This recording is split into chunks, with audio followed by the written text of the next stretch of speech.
Yesterday, the Pulitzer Center handed out its annual awards in news reporting. The Washington Post took home the prestigious Pulitzer Public Service Medal for its coverage of the January 6th Capitol attack and, quote, showing how the forces behind the siege are shaking the underpinnings of democracy.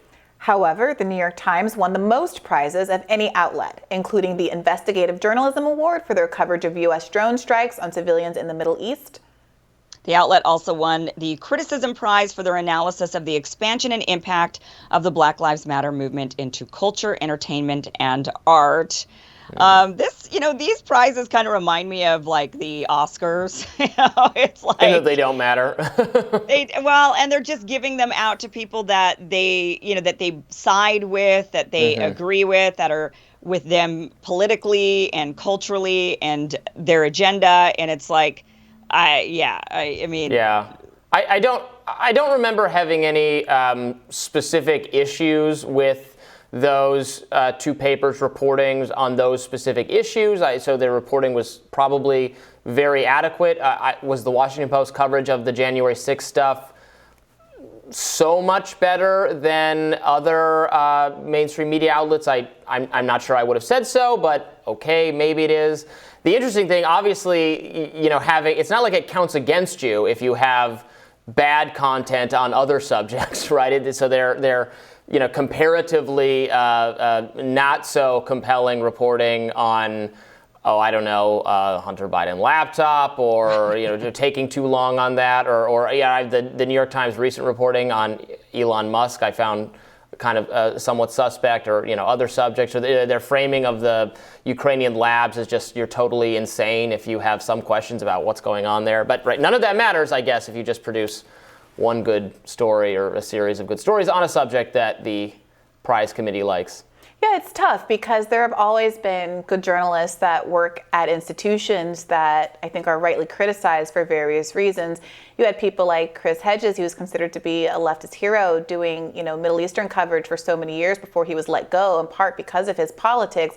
So the idea that they might win an award for drone coverage or topics that I think should be covered, drone bombings in the Middle East, or other kinds of topics that I think should be covered more, I think is a good thing. But I think Robby's point that we can't see what they're not getting awards for, the kind of stories they're not doing, the kind of stories about corruption in a bipartisan way that they're not doing. It could be the case that the stories that they have, they're winning for are these more kind of, for lack of a better word, cultural, like polarizing political stories, as opposed to work exposing corruption and aggregations of power on high, which I would argue is the primary goal. It should be the primary goal of institutions like this. It speaks to that bias in their own reporting. And these things can be happening, simultaneously. Like the Washington Post, for instance, I'm 99% sure it was them that had that headline about how Tom Cotton was irresponsibly promoting the lab leak theory, and that's a crazy right-wing conspiracy theory. And then at the same time, Josh Rogan writes for the Washington Post, and he's produced some of the most terrific commentary on that question. One of the first mainstream journalists to really put it out there. So that's the same paper, same subject, and there's such a disparate coverage. Well, that's my problem with all of this, is that what they're winning the awards for, it's the actual subjects that they're winning the awards for that I'm having a bigger issue with than anything. Sure, of course, there are good journalists at all of these outlets. People need jobs. They're getting hired where they can get one, even if they haven't agreed with the paper in times, and they maybe hope that they can get in there and change it. Of course. But the subjects that they're being picked to win these awards for, so January 6th, treating it like it was a giant insurrection. I've never agreed with that. I thought it was a protest that went way too far. We saw worse protests happening throughout the summer of 2020. So there was that, and then they chose the coverage. Ukraine also received some awards. There was some coverage for Ukraine that, and it's okay. They said, well, we're commending all the journalists on the ground in Ukraine. Yet there are other journalists that they didn't, that they condemn, that they call Russian puppets, like Patrick Lancaster, who's in Mariupol, who, when you watch his videos on YouTube, you get a heart attack nearly every time, thinking this guy is going to get shot. He's right there in the front line showing you what it's like on the front lines. Don't watch it if you don't want to see the gore of war, for sure. But, it's just the subject matter that they're winning these awards for. This is just a big pat on the back. That feels especially true with the January 6th. Yeah, I mean, well here's the thing. As much as I would prefer there to be coverage on the corruption of the people who work inside the Capitol, I also don't want to go so far as to pretend like it wasn't an unprecedented event for a mob to break into the Capitol and start rifling through Nancy Pelosi's office. Is that a coup? No, but it's a meaningful event that I certainly wouldn't compare positively to civil rights protests over the course of 2020 that were aimed at reforming our criminal justice system, which incarcerates more Americans than anyone else in the world, and which we all saw on camera 2 years ago strangle a man to death, right? So I don't want to create kind of a false equivalency there, even as though I certainly would be a critic of the emphasis the Democratic Party in particular put on persecuting the people during 1/6 instead of paying attention to the economic crisis that we were in the middle of in the course of the pandemic. But to win an award for it, I mean, that, you know, it's to win an award, like, oh, well, you just did this amazing coverage of a 4-hour event that went rogue. And I understand that, yes, it was unprecedented. It was shocking. Many of us condemned it. It was disgusting. But, you know, right, it wasn't an insurrection. It wasn't a coup. There wasn't a real attempt to take over the government. And they failed to cover a lot of other events that were happening. I mean, I understand that there were largely peaceful protests happening in the summer of 2020, but a lot of it wasn't. And I live in the middle of an epicenter that was destroyed, fully destroyed. So, I mean, and where was the coverage on that? And instead, people just think that didn't actually happen when many of us, millions of us, in fact, were living in cities that were literally having buildings burnt down and windows smashed and places looted. That wasn't, you can't say that that was, because of civil rights movement, because people were mad.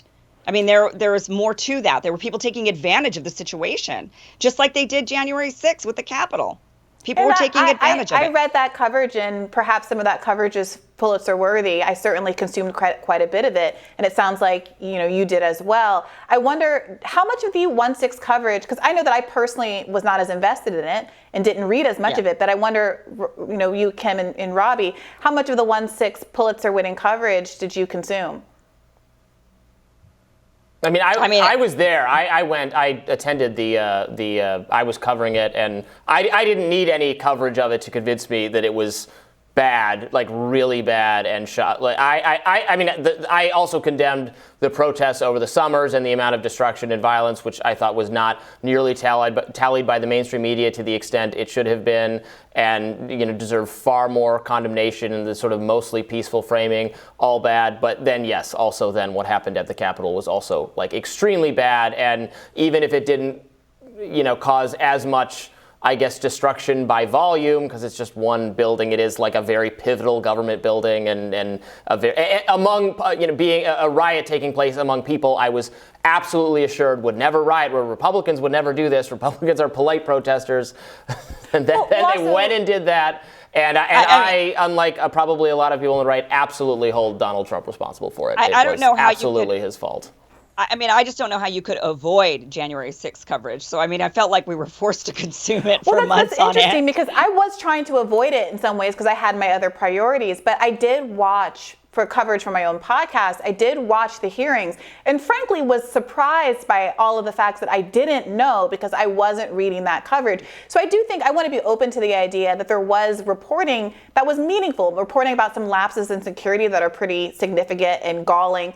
So the coordination that we're now still just finding out about between pretty significant political figures, Ginny Thomas and these 1/6 protesters, the fact of people coming disturbingly close to actually capturing and trying to, lynch the vice president of the United States. I mean, these were details that had to be reported out. Whether or not you think they're more important than other stories that could have been paid attention to is a different issue. But what I would say to that is, in a lot of the January 6th coverage, it reminded me of like the Mueller investigation coverage, that there's this.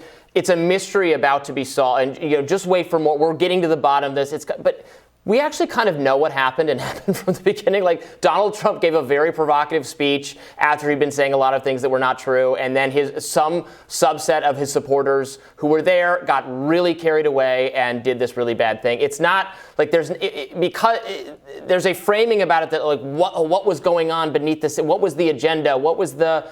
Actually, people spontaneously rioted after being, roused to do so by an irresponsible political figure. And the mystery is on most levels not really deeper than that, and yet the media keeps talking about it as if we're going to get to the bottom. You're going to find out the real people. And like, what happened is bad enough. The real story is that this is largely Donald Trump's fault, and I don't know why that ought to be that ought to be enough. But there's still some digging at it, in my view. Anyway, what do you think, Kim? Well, the prize has been given out, so there's no need anymore. They already gave out the Pulitzer, so I guess there's no need to dig. We already know who's done the best coverage, and that's that. Yeah.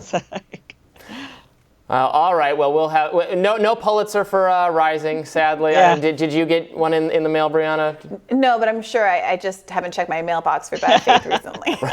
Well, as fellow millennials, I've never checked my mail ever. Right? Like, what is the mail? So probably my Pulitzer from last year is sitting in the mail as well. Yes, of course. All right. We'll have more Rising after this.